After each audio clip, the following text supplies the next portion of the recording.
Alright, welcome everyone to Lights of Miiva, episode 72. My name is Sam Lander, I'll be your GM, and I have some players. My name is Zuru, playing the angry Circle Stars Lumi.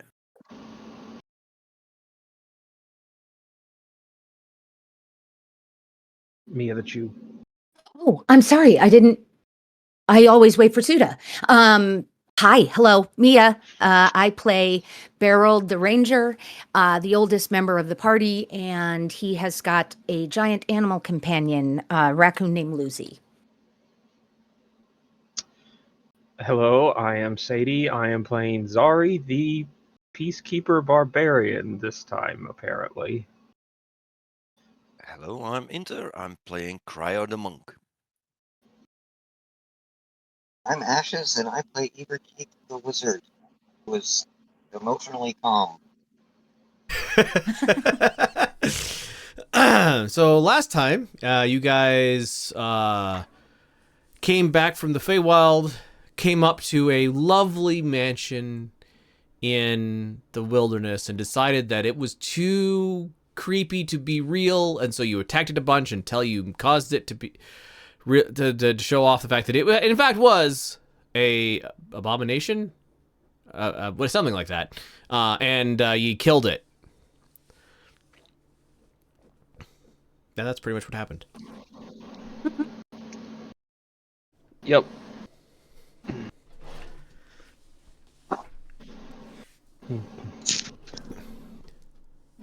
Okay, that was something. Thanks for the heals, Lumi. That thing hurt a lot. An aberration, Beraald. Yeah? We don't do friends with aberrations, Beraald. But was I supposed to know that beforehand? Well, I mean, a house mimic isn't exactly, natural wildlife.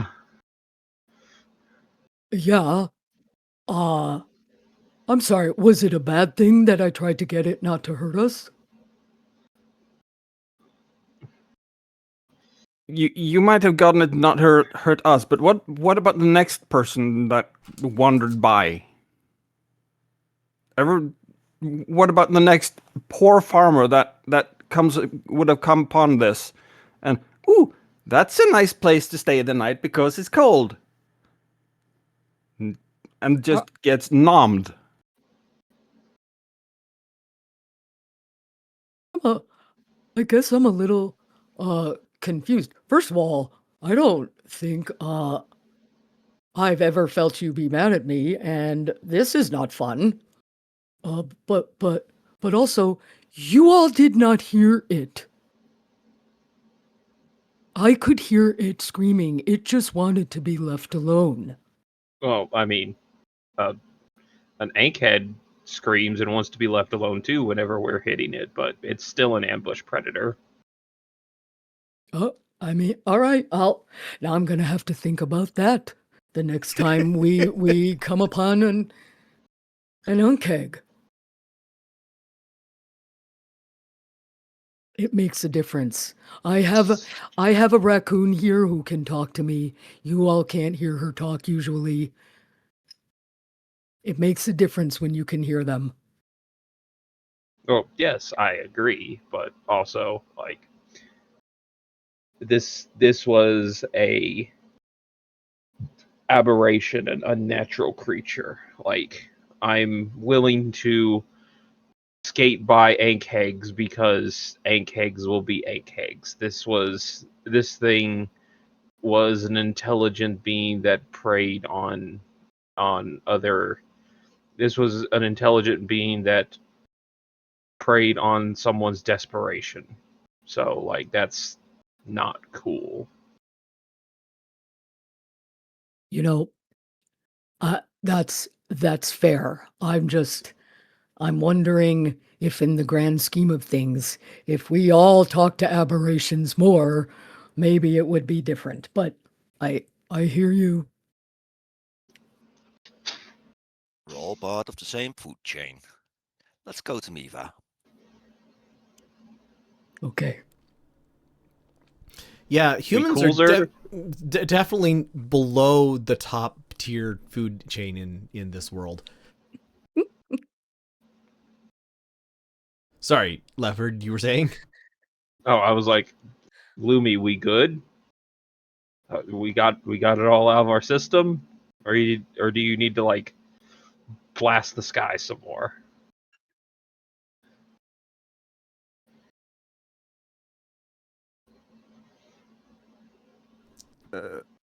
I'm tempted to. Lumi is tempted to cast a spell in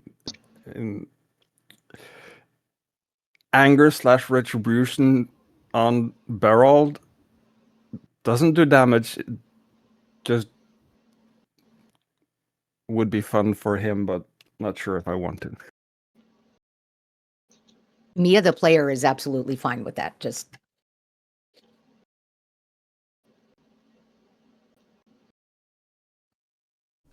As you guys turn once more to the south, the day progresses. The day progresses pretty normally, and as in large. Oh, you're gonna make Beraald tiny. Beraald if Beraald wants to and succeeds on the DC 19 save, he can avoid being smaller. I'm gonna say Beraald would not expect this at all. So I don't like. How much time would Beraald have to respond? You don't really have a response, but you could feel magic being you would reflexively, generally speaking, reflexively you feel magic being cast upon you and you try to resist it unless you trust a friend enough to just go, oh yeah, it must be good for me. So either you get to choose either resist or don't. Don't. Okay. I'm not resisting. So you guys watch as Lucy is being carried in a Lucy Bjorn, and there's this like what is the spell effect of enlarge reduce from Lumi? I like what does it look like when it happens, Lumi? Just a small cloud of starry pixels encompassing Beraald and just starts nudging the form smaller. Okay, so you guys watch as this small cloud of stars form around Beraald. You've seen similar around Zari, and as the cloud clears, Lumi is now on all fours on the ground with Beraald riding her back. So You mean Lucy is on all fours? Yes, sorry. Lucy is on all fours, and Beraald is riding her back.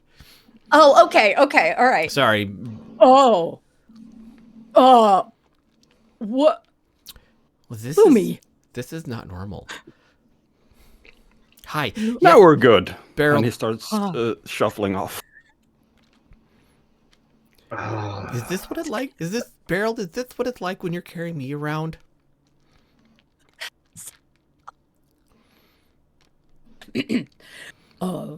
Yeah, something like this. Yeah, Boy, I'm gonna have to think Are about you- this. Because I'm not sure I like it a lot. I don't mean I don't mind that much, but if you don't like it, then you should tell me so you don't have to carry me around so much. Oh no, oh sweetie, no, I enjoy carrying you around. I'm sorry. You do not enjoy carrying me around. Well, it's just weird. Is there any Well, sure, you're not used to it. Is there any place I can move that would make it more comfortable until you instead of being kind of like on my shoulders, if you could kind of get towards the center of my back and maybe give me a scritch, because there's an itchy spot. All right, okay. And Beraald scoots down Here? and then scritches. Oh, All right. okay.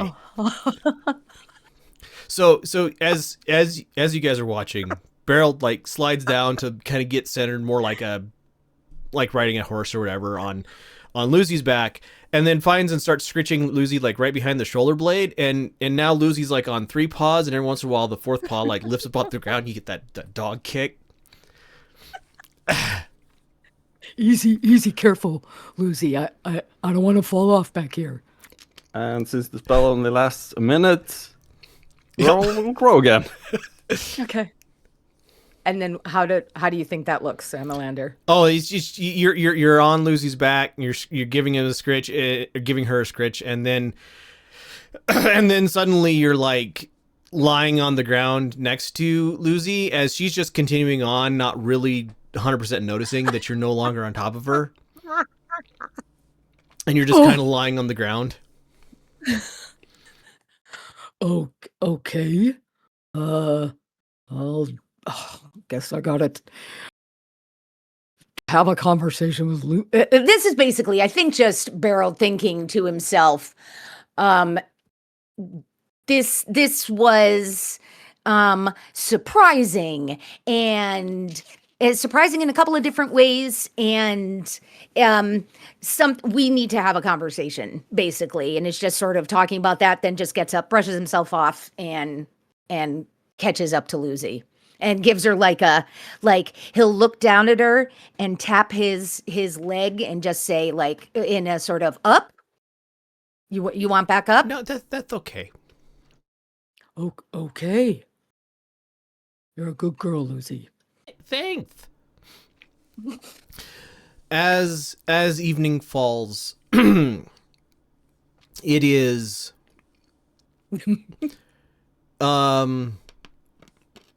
Lumi, give me a nature roll, please. As evening falls, the sunset seems to happen rather quickly. I'm covering 3rd level spell slot. Woo!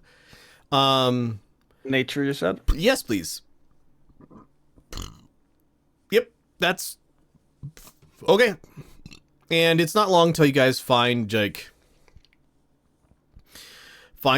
place to camp for the night. There are some small rivulets. Is this being spring? They're probably arroyo, so they're generally don't necessarily flow all year, but during this time of year, they are currently flowing. So you find a little crook in the spring, and you are blanketed under a sea of stars. There is extra twinkly lights in the night for you, Lumi, than what you grew up with, but otherwise it is a cool, calm evening.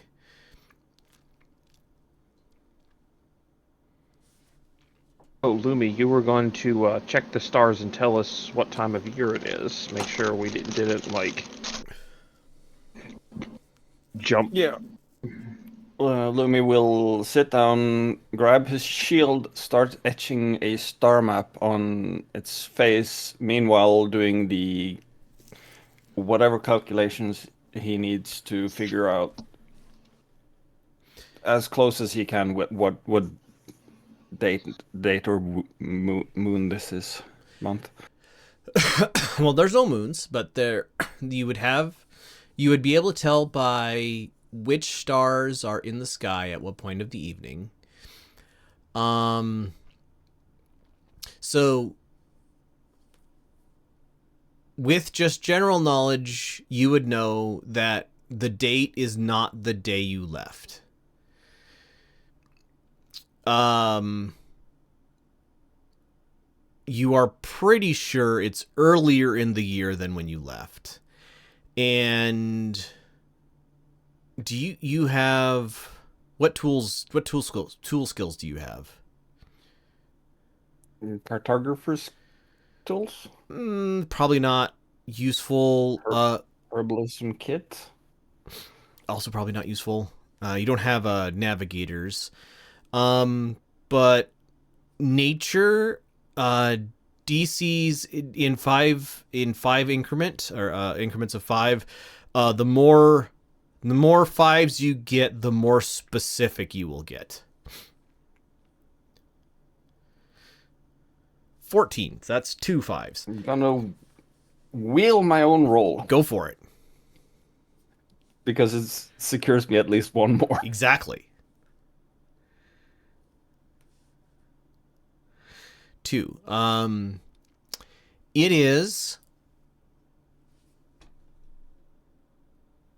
the month of Jade, near the end of the month of Jade. Which puts it, so Jade is the previous month then you left. You guys left on the 10th of Peridot. With a 16, you can place the year this month of Jade is in by the effect on the world of Haifa. The fact that there is a glittering belt overhead, but there's not a pillar of light from the direction of Haifa.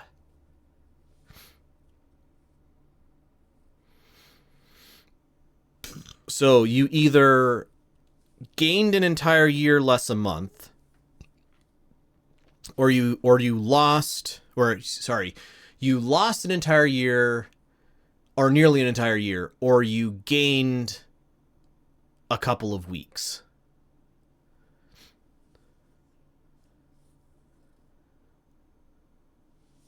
As Lumi's carving his star map, he goes,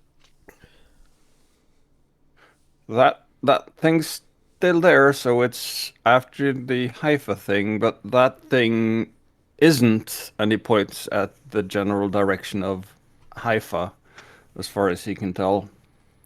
That thing isn't, so either we're almost a year later, or we got back a few weeks. Not sure which. We're in Jade.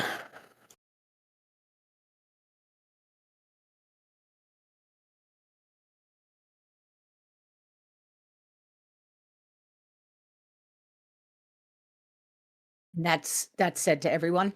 Yep, out loud.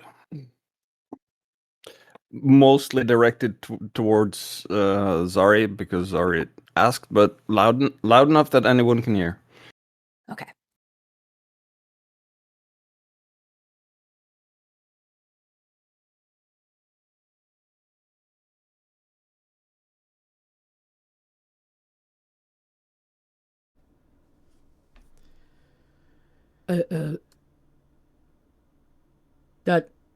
That's nobody is saying anything, but that is bad.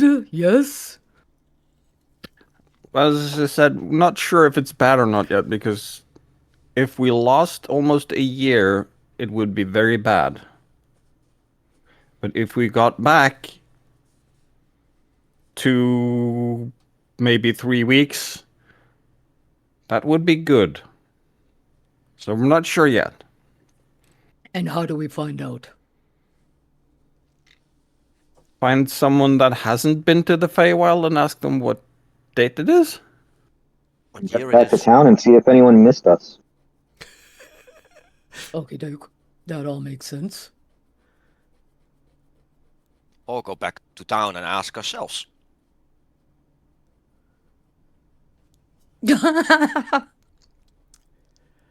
This is not Beraald. Can I get a intelligence roll from everybody, please?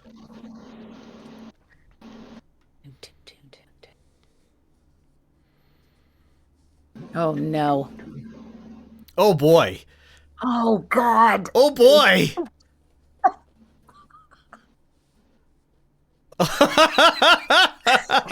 Listen, I was just smallened, so I'm not on my game right now. I just love the fact that everybody didn't roll real great. Oh, we have a 19. No, Ibrahkeet has a level of exhaustion, so Ibrahkeet has disadvantage. That's a 19. That's a 19. So, God dang. Zari, you're pretty sure from the description that you got from Lumi, doing some mental math on dates, if you were to get to town now, you would get back to town before you got to town. Oh man, this is gonna be.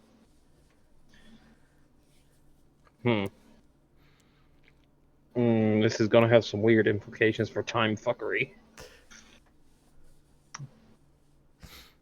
Unless you lost a year, of course. Criior, have you read any? Anything on what happens when people meet themselves? Criior, you give me your library use thing that you have from your background. Why do you always get such a terrible rolls on that? Like It's just a history, but I don't know what goes with it. Well, I thought you've read that somewhere sort of thing on your. Yeah, that's the backstory. Sage background? Yeah, Yes. Sage. Yeah, all that says is that if you don't know something, you have a pretty good idea of where you can go to find out. Okay, well, with a 12 on your history check, you're pretty sure that Miiva doesn't have any books that would tell you that, but Aavaa or Volley certainly would. Huh. And with a 12, you have heard stories of people who have, through Fey magic or other, there are stories where people have traveled through time, and you know that it's weird. But you're not sure in what direction it's weird.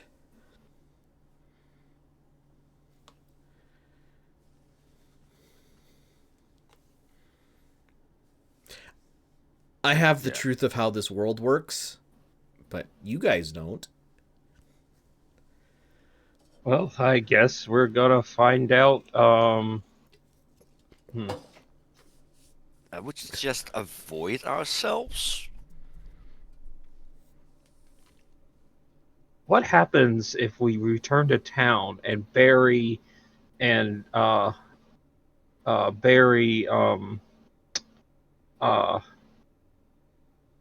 God, what is my arch nemesis' name? That is currently Rowan? dead. And Rowan. Rowan?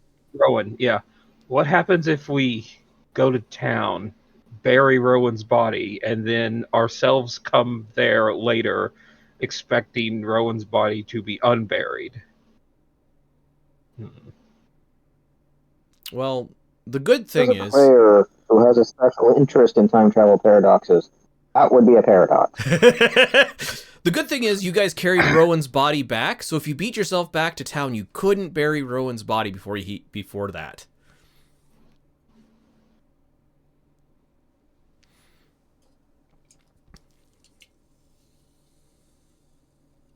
Is this the thing where we spend a couple of weeks in the forest waiting for ourselves to go to the Feywild so we can come back at the same day? Ooh. God, I need a long rest. Or do we Pretty just hoof off towards anywhere to try and figure out who this Horgold Wolfswift is?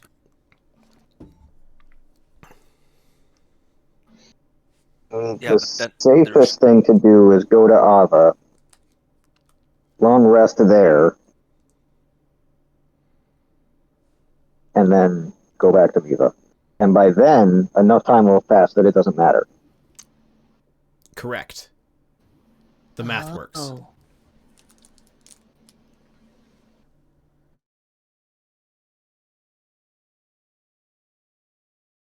If we did lose a year, what's another 2 or 3 weeks?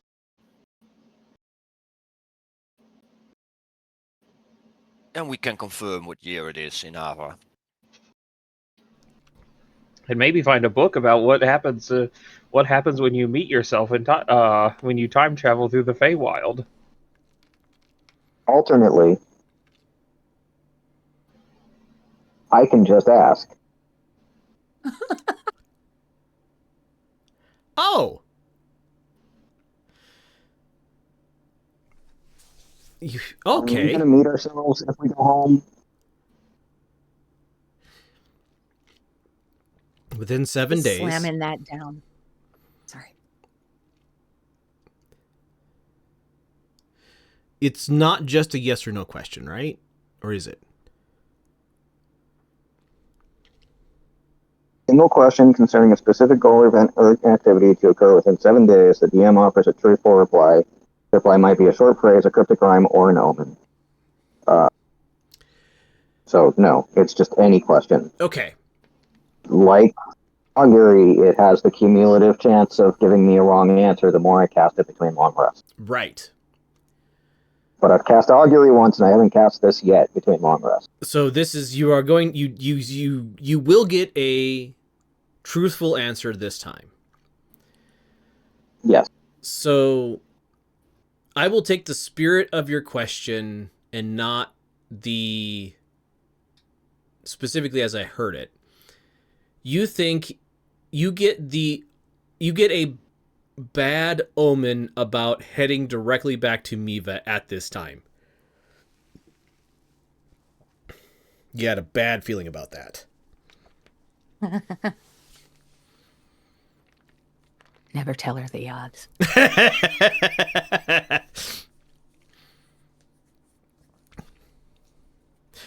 Okay, yeah, let's not go there.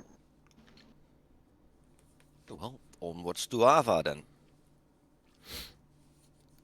We can even ask around that Horgold or something. Yeah. Only thing I'm wary about in Aavaa is the ruler asks us to find his daughter. Have you guys talked with him about that yet at all? I don't remember. No, because we left. We left her with the butler in Volley. Right.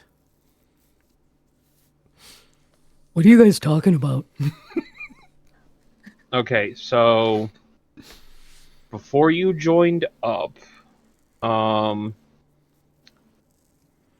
we had been we made our way to Aavaa, the city between Miiva and Volley, after the whole giant light pillar and holes in the ground thing happened, and we met the ruler, the head administrator of the city, and his daughter. His daughter found in Aavaa we got rid of a creepy amulet. The amulet found its way to the ruler's daughter, and she left after us to join an adventuring crew, which we met up with in Volley and found the creepy amulet again, and it was doing bad things to her, and yeah. Oh. Beraald, I think you probably actually ran into Tiasa and her crew. Actually, I'm pretty certain you did. Yep, because that name is also sounding familiar. I ran into Tiasa with the sea slugs or with the lights. The lights. Okay. Because one, you and the lights and one of her crew were the ones who came out of the tunnel system.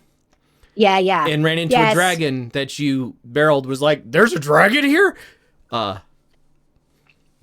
you nearly shocked. That. Yes. Okay, so this was Tiasa was a daughter. Yes. She left. She joined up. What was the new adventuring crew? Sorry. Her adventuring crew is the Bad Basilisks. Thank you. Sometimes my and NPC bad notes stuff. Organized. That was basically right after Beraald joined up. Correct. I believe. Yeah. Okay. Like the third session-ish. Yep. Okay. Never mind. Well, you got some more backstory on First Lord. Yeah. Julik. Thank you. So the night is calm, and as you guys turn the next day towards Aavaa, you find the road strangely calm and easy, and you make good time. After about a week's worth of travel, you pass close to Haifa. And you see that the city is similar to how you left it. There's a dome of magical energy still hovering over the city, but it feels a lot less coordinated and formed than it did the last time you were here. And I would like somebody to make me, for the next week between Haifa and Aavaa, somebody to make me a survival roll. 21. Getting onto the road out of Haifa, you start seeing the road is well. In the past, the road is well traveled. Much less so than previously, but you start seeing people traveling on the road in either direction from Aavaa, either towards the city or away from it. Being fairly well traveled, you aren't attacked by wild creatures or anything else. And you do hear stories of people who have heard of the changes in Haifa and are striking their way to the city to try to get there's rumors of treasure and basically loot there. And so occasionally you'll run into a group of, if you're generous, you call them adventurers, heading up the road from Aavaa towards Haifa. Aavaa having no adventuring guilds, these are not nearly as organized of crews as you yourselves are, as well organized as you are. But yeah, so you got 2 weeks worth of short rests and day breaks between Aavaa and where you were. And so That's too short. What? Sorry, what? I'm so sorry. That's 2 short rests. 2 weeks worth. So that's 14 days of short rests. 14 short rests. Yeah, 14 short rests. So I hit short rest 14 times. Oh, you don't have to. You don't have to. After the first time, it doesn't give you any benefit. Yeah. Okay. Well, I would love it if it just worked at all when I press the button, but that's a whole other thing. Please keep going. Yeah, I'm having that Clicking problem. it should pop up a window that asks you how many hit dice you want to spend. That's probably where you're getting hung up, is that's not easily visible. Wherever that's popping up. So much. On the way past Hi-Fi, can you do what you saw the dragon do and cast a spell? Absolutely. Please give me an Arcana check, Lumi.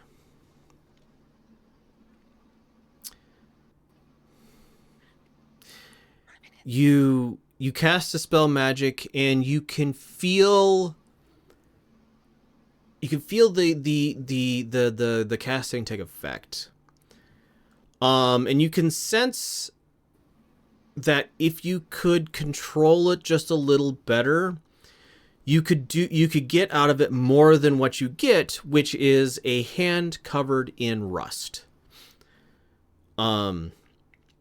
So if you've ever been like a very fine dust, like a very fine, like almost flour like coating of what is gritty, and as you smell it and whatever, it's definitely iron oxide.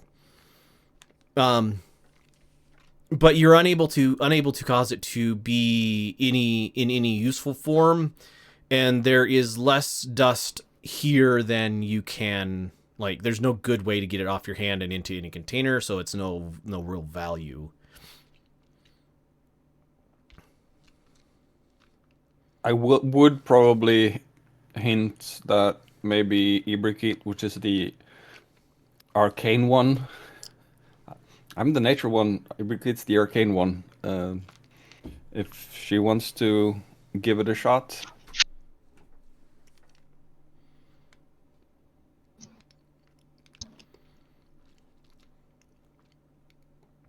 If she has dispelled magic prepared and is willing to expend a 3rd level slot. I'm doing it at 4th level instead of 3rd level. Okay.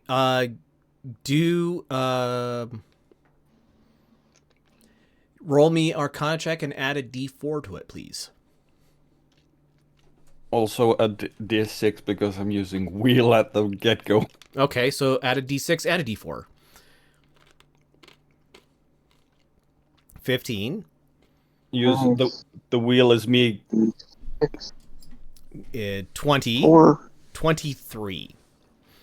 The wheel is me regaling the feeling I had when I tried to cast it, so Ibrikit will know what to feel for.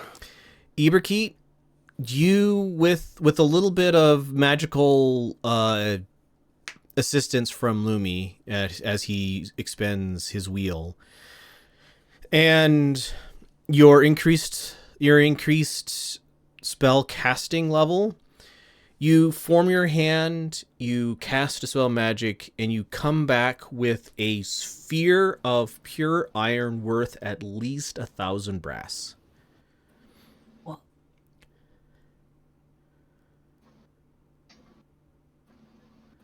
It sits in your hand, heavy, gleaming, and pure.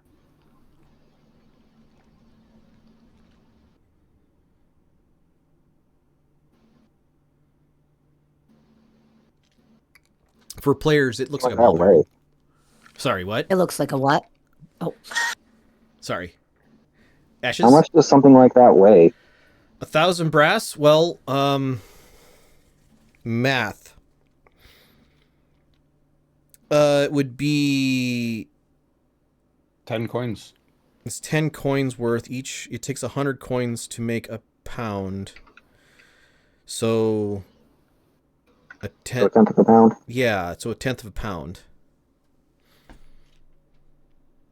So it's not huge. Oh, that's really. But it's like a pure, like it's a perfect circle. Perfect sphere, sorry, not circle. Mia, it's a ball bearing, essentially. Okay, thank you.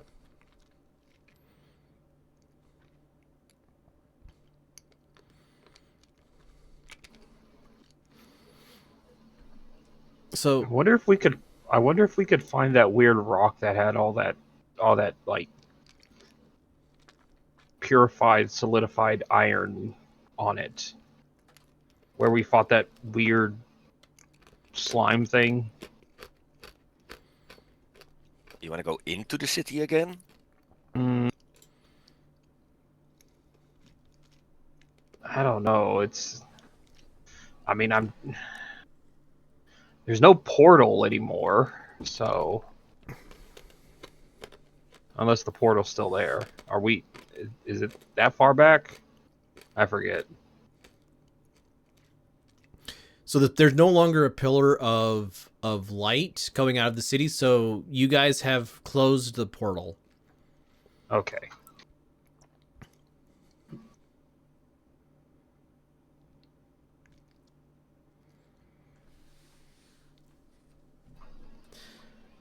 But increases the chance we'd meet ourselves on the way out, I think.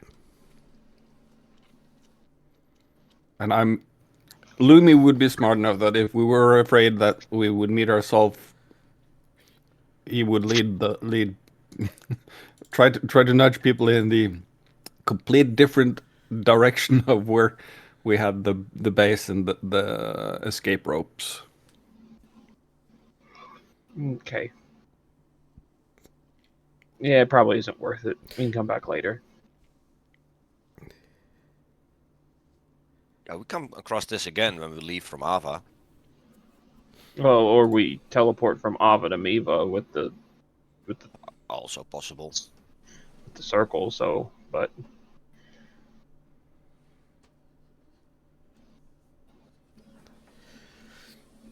All right. Yes. So you guys get to Aavaa. You've met several people on the road. Do you guys ask the date on passing people, or are you gonna wait till you get to Aavaa? I think Beraald would ask the date. Okay. Because Samalander can't. There it is. Did I write down the actual year? Of course I didn't. Why would I do that? It is the current year, 6532, I believe. Thank you. You get of course you get the you're welcome. And the like as people leave, Lumi, you hear, why would he wonder what year it is? Lumi just goes just loud enough that if they were paying attention, they would hear it.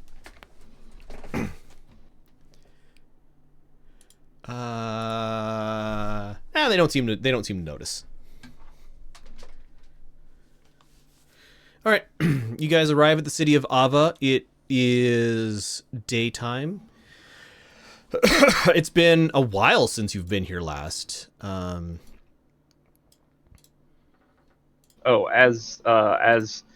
we're walking after we find out about that, just on one of the days, Zara's just like, so I wonder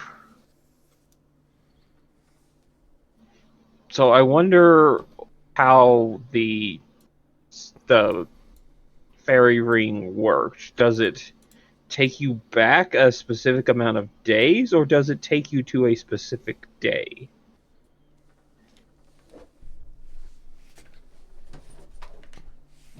Like, how did it know to take us back several weeks? Or if we do it again, would it take us back to the exact same day and we would meet ourselves again? Are Criior, you asking this out loud? Oh, sorry. I would let you make a history roll for that. Anybody else? Arcana.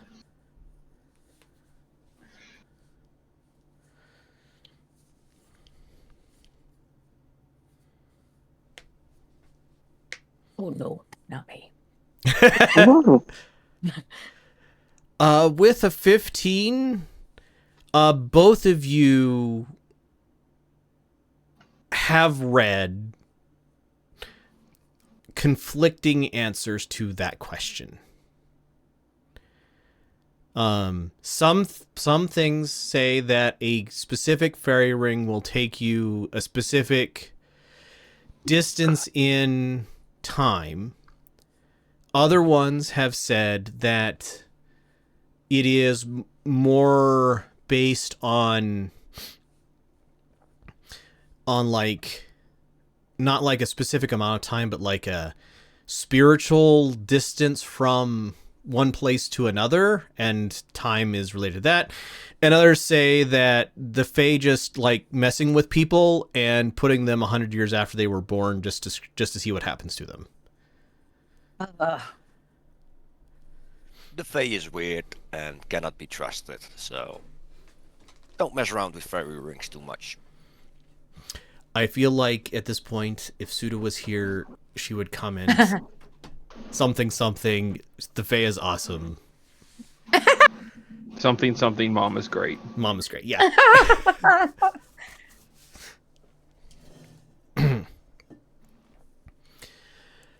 Yeah. So Zari was just curious because it was just thinking out loud because.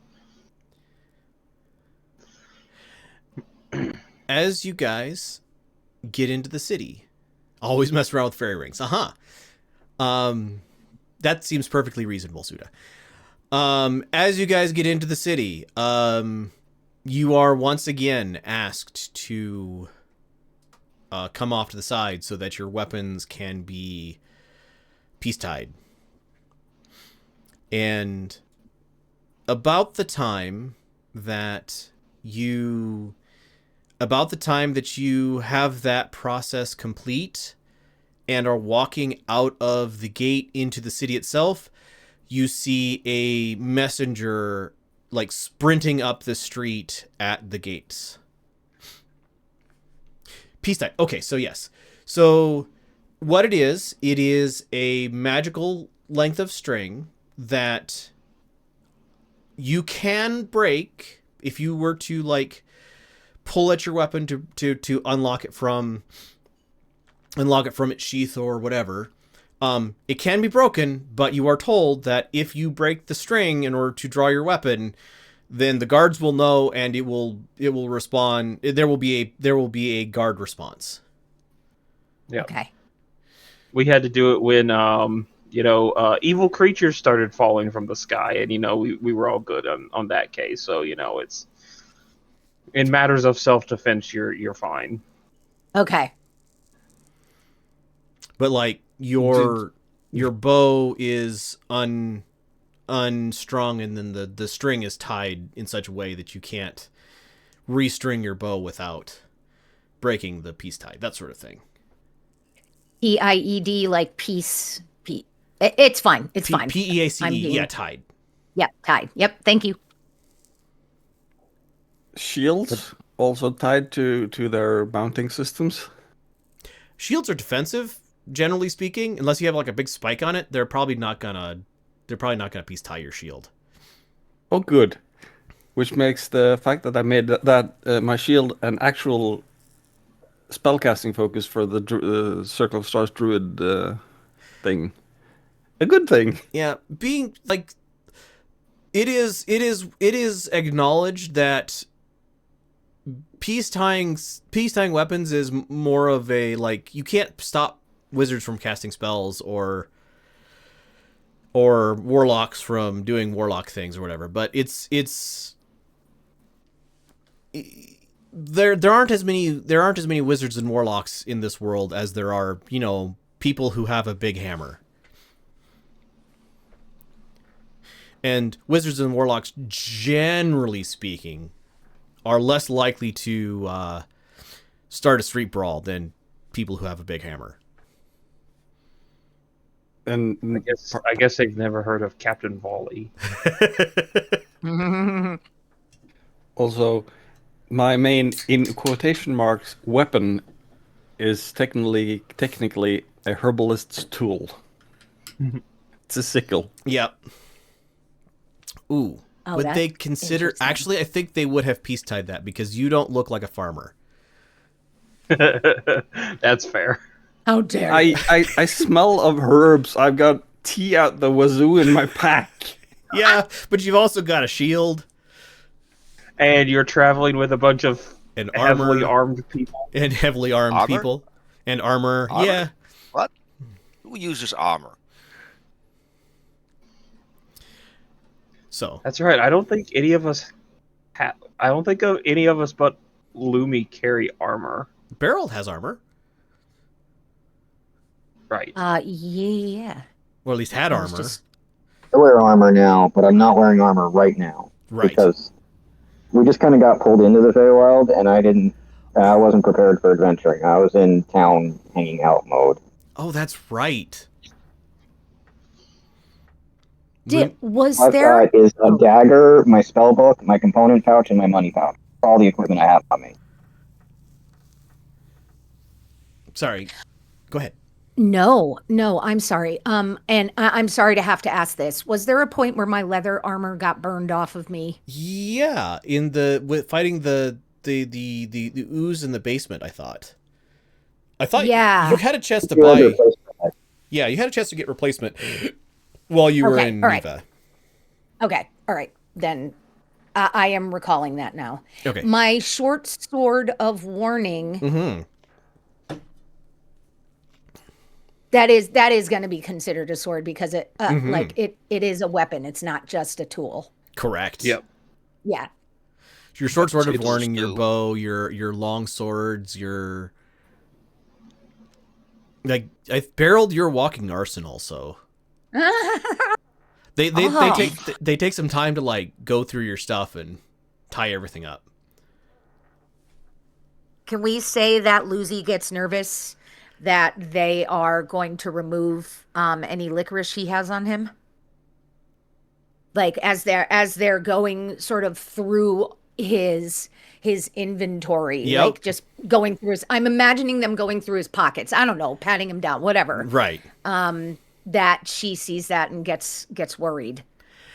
Yeah. That- Absolutely. Okay.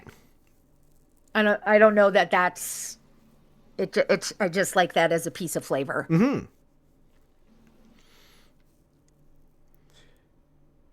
I think at some point, probably Zari notices this and bribes Lucy off from whatever Lucy's gonna start doing with a licorice cookie. If you don't mind me interjecting a little bit. No, that's fine. And Beraald will look at Zari and with a thank you. All right.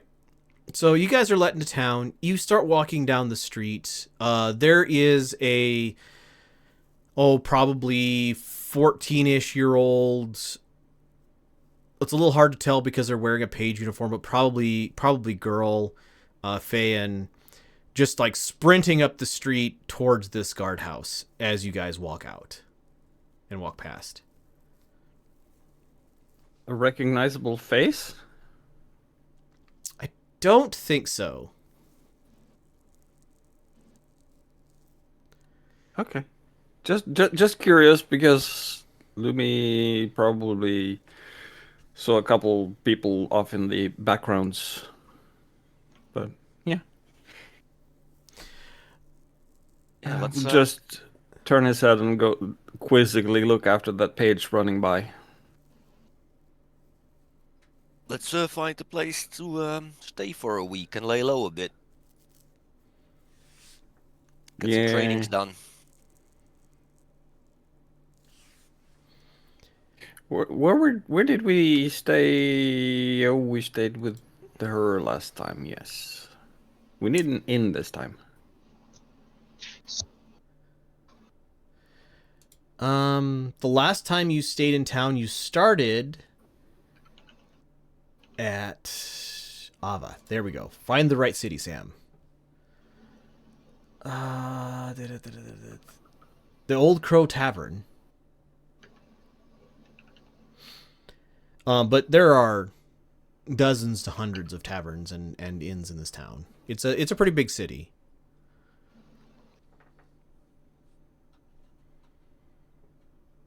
Does the Color Animal Inn have an affiliation in this city?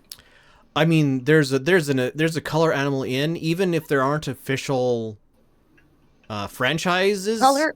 Yeah, the Color Animal Inn.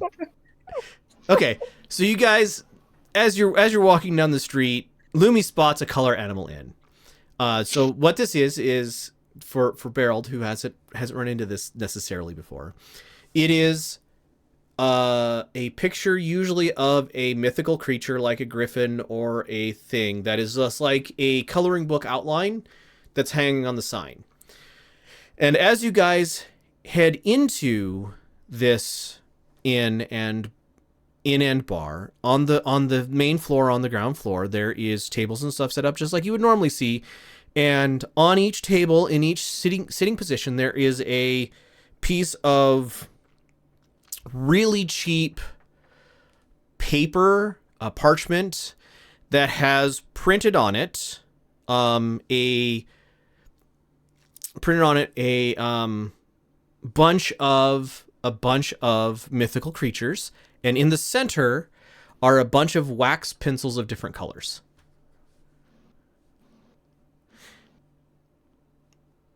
Sorry, I love this. And on the wall, there is on the back wall of this place. There's a big whitewashed wall, and in the center of this whitewashed wall, there is a like a eagle, but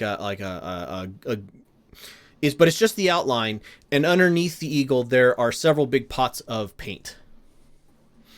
And when you guys find a place to sit, the waitress comes up and goes, "Welcome to the Color Animal Inn. Would you be just for drinks, or would you like some food or a place to stay?"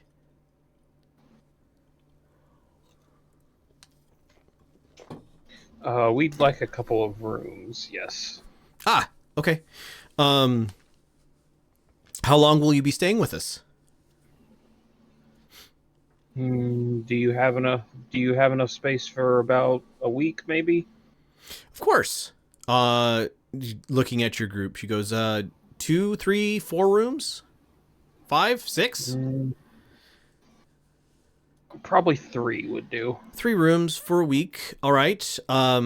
It's a silver a night without breakfast, or a silver and 5 copper with per room per night. Sorry, silver and copper. Bronze and copper by brain. So a bronze. Hurdy. Yeah. A bronze Well, and 5 copper a night per room, if you want breakfast included. Well, I know 2 of them only do tea, so So two rooms without breakfast and 1 room with. That's acceptable. yeah. So that would be 14, 21. Riisha will share 1 room without and 2 rooms with. 1 room without and 2 rooms with. Okay. Sam is going to do some Beraald is math. yeah. Oh, Go ahead. Sorry. Beraald is definitely going to be in a breakfast room. So we got 0.5 times 2 times 7. So 7. So 28. So it would be 2 brass and 8 bronze. For each of us, or Total. That would be for the 3 rooms. Drop 3 brass. Oh. All right.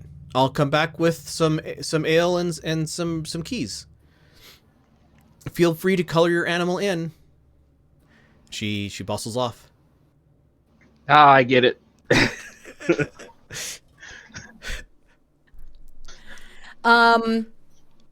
Before she leaves, Beraald would like to sort of pull her aside and say, Is it okay if my raccoon companion gets into the paints? She is absolutely going to want to play with them. Oh, that's so as long as she uses it on the whitewash, that's fine. The wall resets itself every dawn. So now, but I will warn you, the paint doesn't come off of anything that she puts it on other than the whitewash. So if your animal companion gets covered in paint, it's not our fault. Noted. Thank you so much. Lucy is currently underneath the table vibrating. All right, Lucy, here's the deal. You are allowed to play with the paint, but you can only put the paint on that big white wall, all right? If you put it anywhere else, it's going to get stuck there. So, and I'm going to have to pay for that probably. So please be careful. Just use it on the wall, and if you get it on yourself, it may be there for a while, okay? Gotcha. And she just sprints. There's an audible thump with a little clatter as she hits the wall.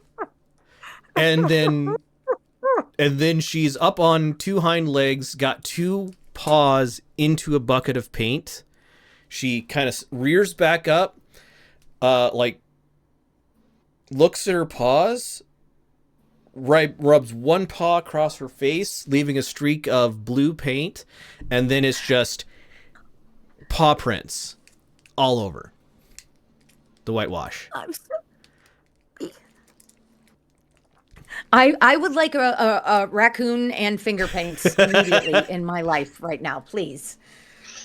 And they're like other like kids over there doing that too, right? Yeah. There's probably an adult or two as well. Like you have, the high artist who's doing their high artist thing, and then there's like a kid who looks much like Lucy is covered. There's as much paint on the kid as there is on the wall from them. The high class starving artist who comes here to practice his artwork because he can't afford canvas. Exactly. I would love to add what Suda had just placed in chat. We can say if Suda is okay with it, that Riisha, before what's her bucket, Lucy takes off, reminds her that any repairs Beraald has to pay is that much less licorice he can buy you. Comes out of the licorice budget. Yes. All right. So you guys get an array of it's light lager supplied to you, and the evening progresses. The evening progresses into the night, and barring anything that anybody has like any time sensitivity on, we can go ahead and move into a week of downtime and a long rest. Can I make a request that Yes. Beraald would like to room with Lumi if Lumi is okay with it, because it seems like they need to squash some beef. Lumi was being pragmatic, putting the 2 tea drinkers in the same room. So they can Okay, get breakfast. fair. No worries. But there would be ample opportunity in a week of downtime. You'd probably see him looking less angrily side-eyed at you as the trip between Miiva and Aavaa went along. He was thoroughly pissed at the start, and then just and he got some of it out by shrinking Beraald. And I think Beraald would just like to impart to Lumi some older wisdom, and just and a request that there be conversation instead of shrinking. If Lumi gets upset again, please talk first before shrinking. Like, that's not cool, youngin. We use our words before our spells. Thank you. And we'll take that to heart. Like, you would see as both the travel and the downtime will progress. We will take that to heart, but he will also probably try to emphasize the fact that was an aberration that did not belong on this planet and should not have been attempted to converse with. So my thought of the end of that conversation is they both go, I hear you, and still. Like, kind of, I got you, but still, I'm adamant. Not adamant, but just... I would just rephrase what I just said. Exactly. That is my thought of the upshot. It's not like they're fine, but they still had a point that they believe in. Oh, yeah. Does that work, Lumi? Yeah. Okay, cool. Lumi is very adamant on his part, and you will not budge him. Yeah, okay. Excellent. But he's adult enough to see the other side of the thing. But him and aberrations, especially after the thing with the night sky, you probably wouldn't get him to budge, ever. Yep. So Beraald is going to note, all right, so we've got Riisha and demons and devils, and Lumi and aberrations. All right. just mentally logging that in his head. All right, Zari and Faye. And was that A little like, less. Okay. Zari's not quite as anti-Fae as Suda, sorry, as Riisha is anti-devil. Devil more than demon, or does both. that distinction not matter? I Okay. don't think it matters for Riisha. Okey-doke. Fiend. They're fiends, Thank not you. friends. All right, so yes, we can go ahead and take a week of downtime here, and a long rest. So feel free to hit your long rest button. I don't know if it'll work or not, but but Yeah, I would. restore any levels of exhaustion that you may have. Fiend white French. Sorry. Perfect.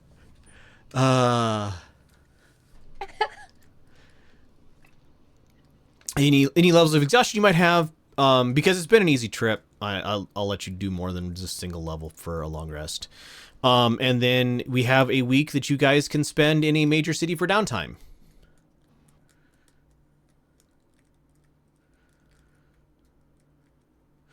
Does anybody want to go first? I'll do an easy one. I'll probably go to Ibrikit and ask about the spellcasting with both hands full that he has seen from time to time. Mm-hmm. And ask for help in training to be able to do the same. Yeah, Warcaster. Yep. That is a... Did you have any levels in it already? No.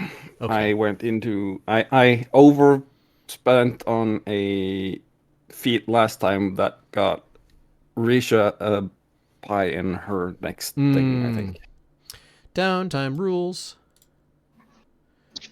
Living expenses. Nope, not those.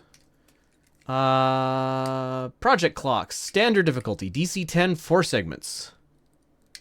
So you would be... This, I would say, would be based off of your... So it'll be a wisdom for use check, because that's your spellcasting modifier. Yep. Not proficient, so baseline wisdom. Yeah, just D20 plus wisdom. 16's worth 2 pie segments.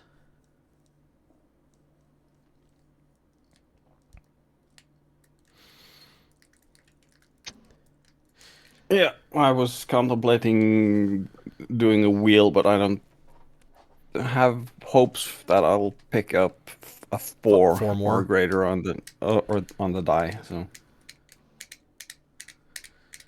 Well, and you average, and just an average roll will get you 2 segments, so it's 2 long rests whether or not you get another one this time. yeah,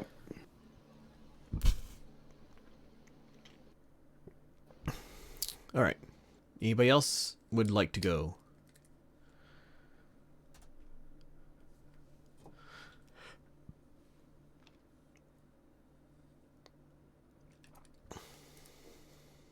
I am still struggling, both with the resting and the mechanic. Sure. I can go now while people are thinking, or go last, but I would need help. Okay. There wasn't a whole lot of like chorus that you talked over to do that, so let's go ahead and go now. Okay. So a long rest, game general D&D terms is you gain back half of your total hit dice.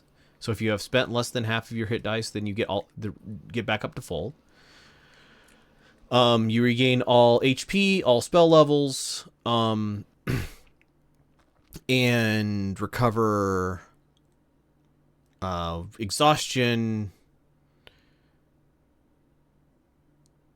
That's pretty much what a long rest does. The downtime thing is a mechanic I added that lets you, during downtime, basically, if you have a week, for every week you spend taking a long rest, you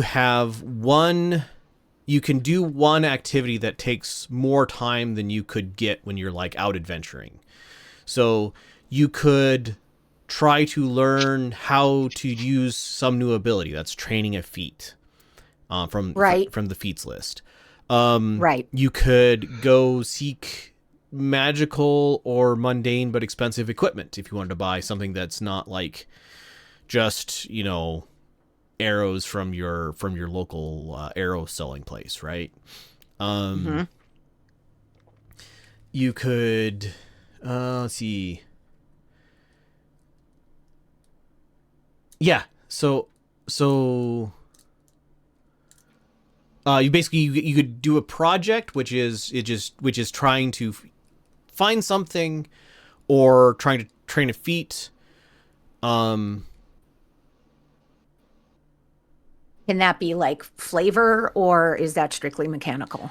Well, it can absolutely be flavors. Like if you're seeking some piece of critical story information, you could absolutely spend downtime in order to try to find that piece of information. Yep. Yes, like Donk put into the chat, as a tiny adventure you go on to improve your character or push your story along. Yeah. Yeah, and that is all great. I think, and I appreciate that. I think the part that I get a little more confused about is where are the pieces of pie, where is the exhaustion? Okay, so pieces of pie is a mechanic I'm stealing from Blades in the Dark. So projects take a certain amount of time to do. So when you roll, to ask you for a roll, you're checking to see if you succeed or not in progressing that, spending that time productively, and then a project could take from 2 to 6 units of effort. Okay. Yep. And so a pie is, like a standard feat is split into 4 pieces. It takes 4 units of effort. If you get at least a 10, you get at least 1 piece of pie. You spend 1 unit of effort. If you get for every 5 above that, you gain another piece of pie. You did extra good. All right. So you are rolling to find out how many pieces of pie you are filling in. Yeah, or how much of the project clock you fill in. Okay. It's not a literal pie. It's a pie chart. And this is not indicated on the sheet? No. This is something you have to. This is separate, but you have to add it in notes. I usually put it in like under your characteristics, under where your short rest and long rest buttons are. There's like you can put in like consumable stuff. Like here's like it'll have like the total is the maximum number, and you can put a number in it under that, and you can put a name for the thing you're doing under it, and like make more rows of those with the plus button if you need. Okay. There's a gear on them that you can click to get more specific stuff out of them. I usually use those for clocks. I use those for a lot of things. If you look at my character sheet, I have like 20 rows of those. Okay. I have a different journal. I know I've got a couple of pieces of pie filled in with one of the training that I am working on. I don't have that journal up. But let's say I should remember what it is that I'm working on. Wasn't it training Lucy? No, something fighting style for archery. Yeah. Yes. Fighting initiative. Initiate. Yes. That sounds right. I don't remember how far along you were with that. Yep. I can pull up I can do that while you are talking to other people. I can find out, but I think I would like to spend my time doing that. And then I'm so sorry. One more question. Where is exhaustion located? It's on your character sheet. There's a thing for it. I don't know that Beraald had any exhaustion. I think by default it's not displayed. I think you have to go into the sheet settings to have it be displayed. Okay. But it's under where your hit dice and death saves are, right above where your attacks are, if it is displayed. Success values. Okay. Yep. I will make sure. I'll go into the sheet settings. It would be at 0 at this point, if you had any at all. Yes. Exhaustion is one of those mechanics that doesn't come up super often, but when it does, it comes up, and it's annoying. Okay. It's a condition that you get like in levels. So like if you have one level of exhaustion and you get more exhaustion, you go up to 2 levels of exhaustion, and each level like makes your character suck a little bit more. Yep. Until at 5 you die or 6 you die. 5 you die. Oh, 6. Oh, 5 you're unconscious, I think. Yeah. And the sheet automatically tracks that as it does your rolls for you? No, but it displays next to what your exhaustion level is, what the effects of that exhaustion level are. Thank you. So you still have to keep in mind that you have disadvantage on specific rolls. Yeah. Because one level of exhaustion is you have disadvantage on ability checks, which is only when you roll one of your 6 abilities or one of your skills. It's not when you roll attacks or saving throws. Okay, got it. So you have to still keep track of that. Mm-hmm. Alrighty. Thank you. But it'll tell you that. It'll tell you what you have to keep track of. Yeah. This is why Ibrakee's been rolling with disadvantage for the last couple sessions. Okay. I failed the Constitution save against the cold while we were in the Feywild, so I got a level of exhaustion. Mm-hmm. Yep.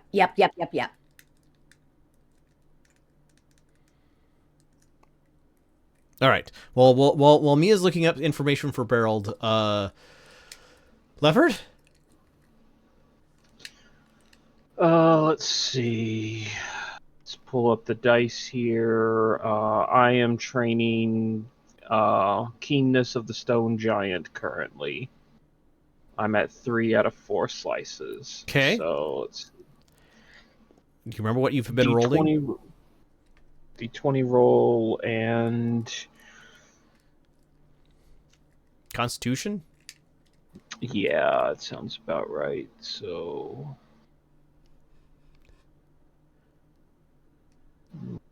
you 18? That's worth 2 pie slices. So okay. That if you were I complete my keenness. Yep. And I am thinking on what I'm doing next, so you can go on to the next person. Oogie.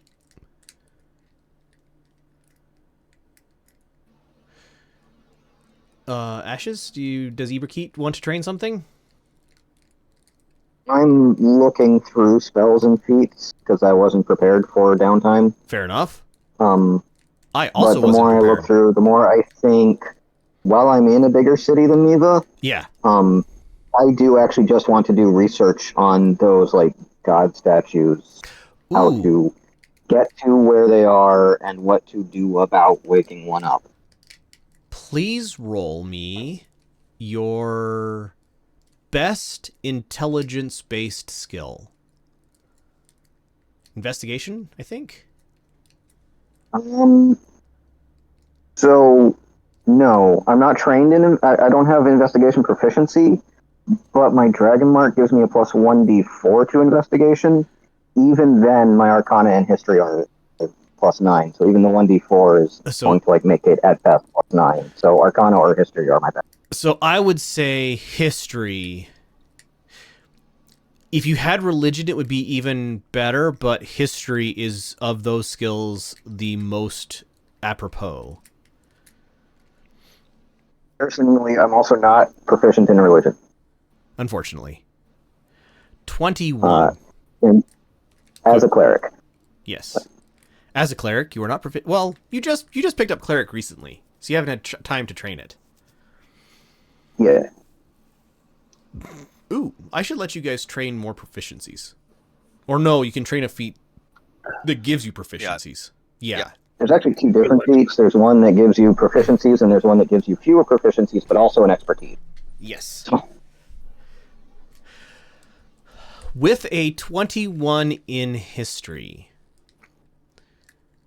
and a week of time in a major city, you find the writings of Zerder? Kiva? Yep.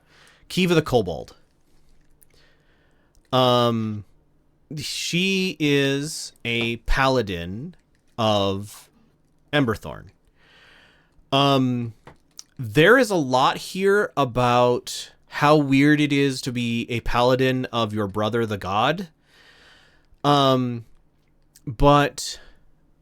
she's... Quick interjection. Yes.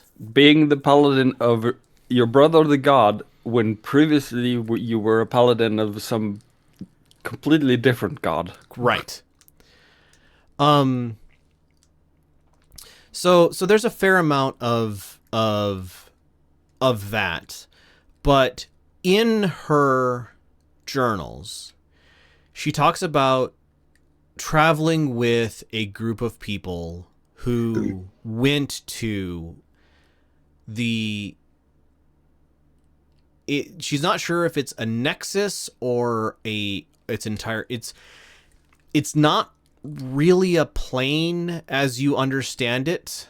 But there's some sort of nexus of power where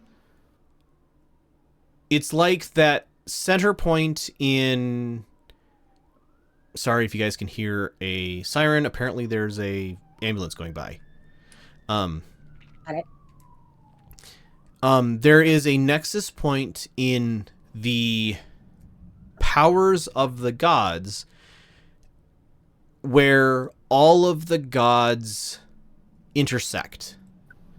So whether it's because they are gods or for whatever reason, it's not really a place, but it is a... Well, it's not really a place, but it is a place, if that makes any sense, where the plane of each god intersects, like a very large Venn diagram that all touch in the center point, where the center point is infinitesimally small, but also because you can zoom in as far as you want, and it doesn't matter how small it is, it does exist. So in this nexus point, she describes how there are 10 statues of not dead, but not really animate gods stand staring towards the center, and there are 4 live gods who debate among themselves from their locus of power in this place about the best way to move forward in reality. Those 4 live gods are going to be told by me as soon as I pull up my wiki and can tell you about them. All right. Because I don't take good notes, I can't actually do that. Goody. It was Daha. Oh yeah, no, it's Daha, Emberthorn.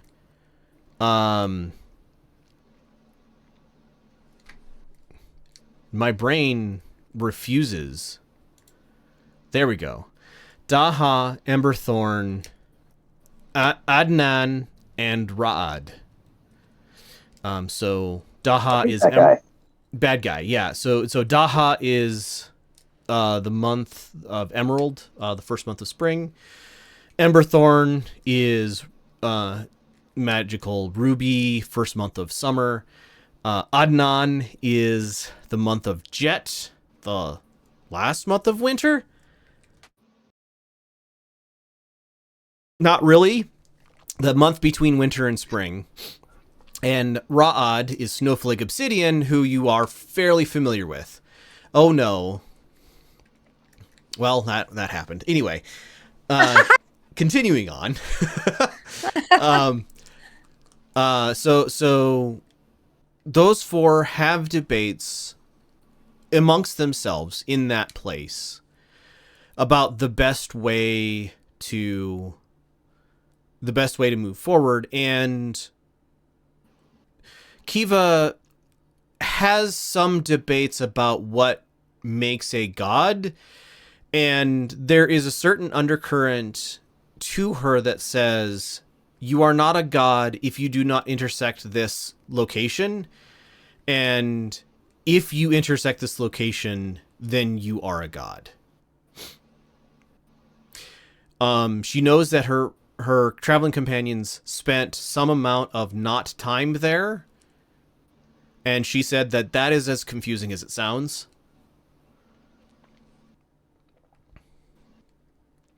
And yeah, that's what she gets.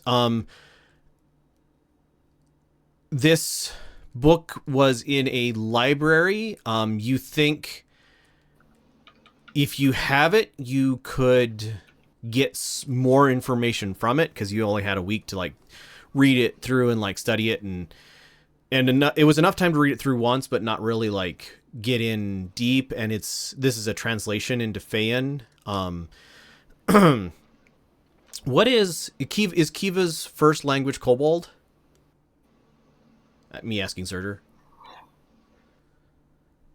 Yes, first would be Kobold, then followed by the Orcish. So this would have been translated from the Kobold. So you think there's also a little bit that's lost in translation here. So if you were to find the original Kobold work and then study it itself with understanding of the language, you might be able to get more information from it. There's no indication. Language in this setting, it's not Draconic, it's Kobold. Oh, that is a good point. Actually, yes, it would be Draconic. Because kobolds are a phase joke on the dragons. Yeah, red dragons. Why would not you just make them talk the same language? Yeah, so sorry. You are correct. The language would be Draconic. It's probably Draconic in the same way that Southern English is the same as British English. Oh, yeah. I definitely get that. Kobolds would have a bad dialect of Draconic. Yes, but is that the British or the Southern? Love it. That's the Southern. No. I can go on a tangent about that. It's irrelevant. They both are. Okay. But anyway, yeah, Eberkeith's never bothered to learn any languages other than her first language, because one of the first spells she learned is how to understand any language. Yeah. How I got to be a paladin. I'm sorry. I now need the light novel version of Kiva's journal. How I got to be a paladin of my brother. Yeah, but it's like how I spent 3 years walking with companions and became the paladin of my brother the god, or something like that. I'm a paladin and my brother became my god. Now what? There you go. Okay, I love that one. Please take inspiration. Yay! And yes, so if you can find an untranslated copy of this book, you could probably get more information about it. And Horgold is mentioned numerous times, although the spelling is wrong.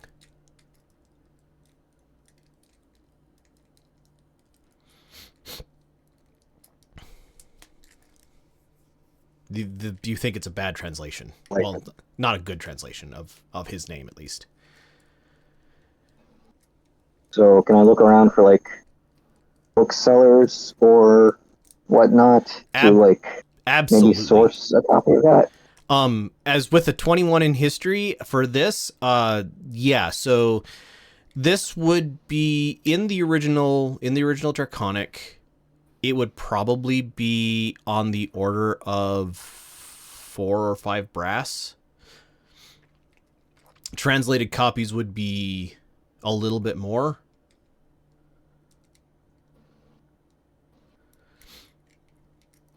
Like both. I like one of each. Okay, so call it 5 brass for the untranslated and 6 for the translated. So 11 total for both. And they're 250 pages ish. They're not thin.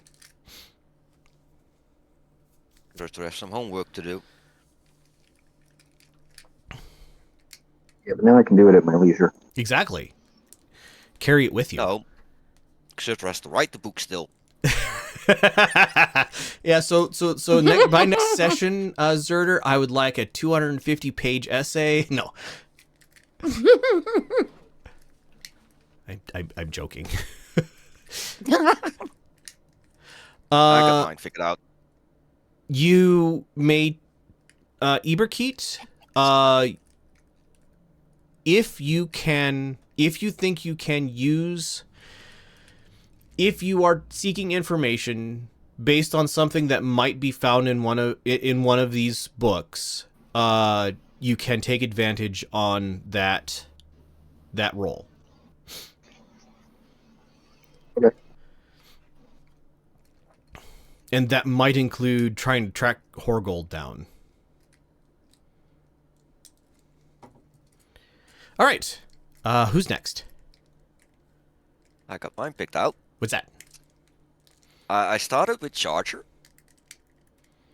That I was like, that's a nice feat. So if I use my action to dash, I can actually make an attack still. Sure. But then I was like, I have got so much movement already. I don't need to dash that much. Mm-hmm. So then I was looking at Sentinel. It's like, yeah, techniques to advantage, speed 0, advantage, opportunities, attacks, blah, blah, blah. I was doubting between those two. And then I came to the feat Alert. And I was like, with the Monk's Keen Mind and everything else going on, I think that's the way to go. Sure. So I get +5 initiative, can't be surprised when conscious, and can gain advantage on attack rolls against me for not being seen. And yes, you should be alert because the world needs more alerts. Go ahead and roll on dexterity, I think.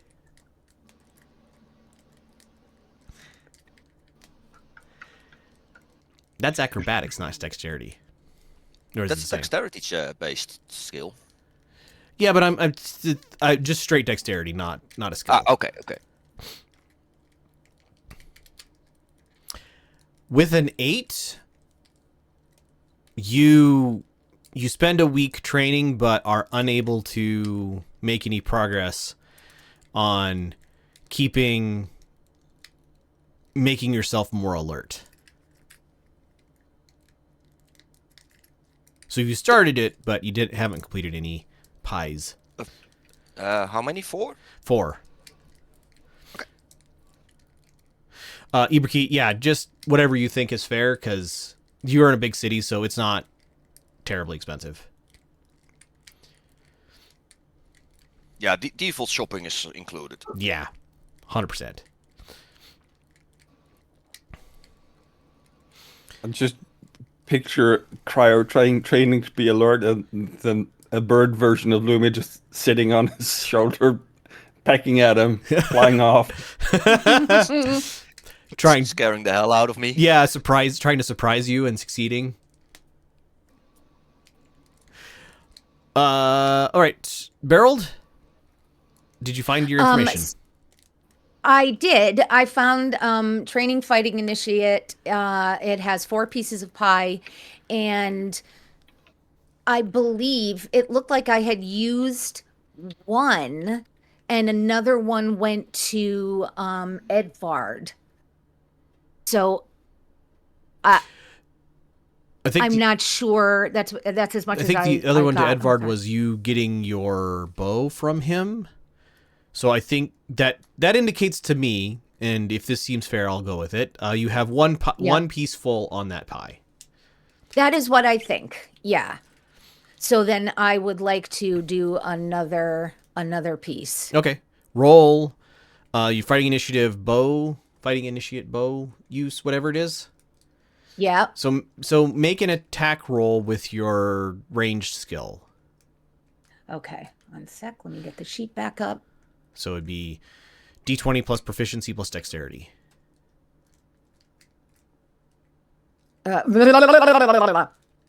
Sorry, Exactly. with my bow.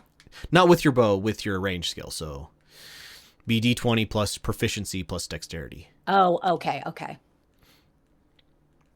Basically exactly what you said. Mm-hmm. So 15. All right. We got our D20 plus the proficiency.